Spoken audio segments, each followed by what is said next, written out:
Hier, c'était une journée de mobilisation dans toute la France pour la défense du service public, un test pour l'exécutif à la veille de la Grande Marche pour l'Europe. Le président Emmanuel Macron n'a jamais été aussi impopulaire, l'occasion de voir où en est son parti dans la Somme, son département de naissance, Zora Hamdan et Jolie Rehezer. Jean-Claude Leclabar, agriculteur et l'un des nouveaux visages d'En Marche. Il y a presque un an, il a été élu député grâce à la vague Macron. Quel bilan fait-il de la politique du chef de l'État? Fonction publique, CSG, le député de la Somme assume les réformes malgré les manifestations.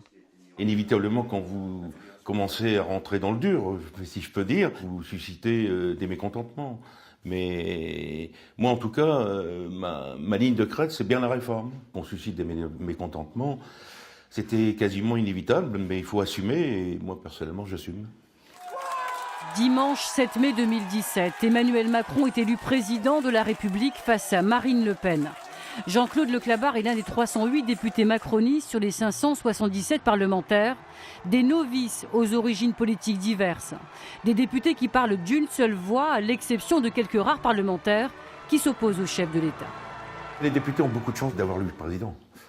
Il faut toujours s'en souvenir, parce qu'il y a quand même beaucoup de députés qui ont été élus grâce au président.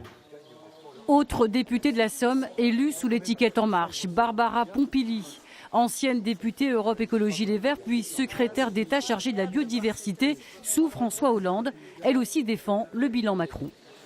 Moi, je le situe dans ceux qui essayent de faire bouger les choses, c'est-à-dire qui ne restent pas dans leur fauteuil à attendre que ça se passe ou qui ne vont pas se cacher à chaque fois qu'il y a des gens qui ne sont pas d'accord. C'est quelqu'un qui a du courage politique et j'espère qu'il va continuer à en avoir parce que pour réformer dans ce pays, il faut avoir du courage. C'est à Amiens que le mouvement En Marche a été lancé. Demain, sur le même principe, la Marche pour l'Europe est organisée à Paris et en région pour lancer la campagne des Européennes. Emmanuel Macron, moins d'un an depuis son élection, baisse en popularité. Les députés soutiennent sa politique, mais jusqu'à quand ?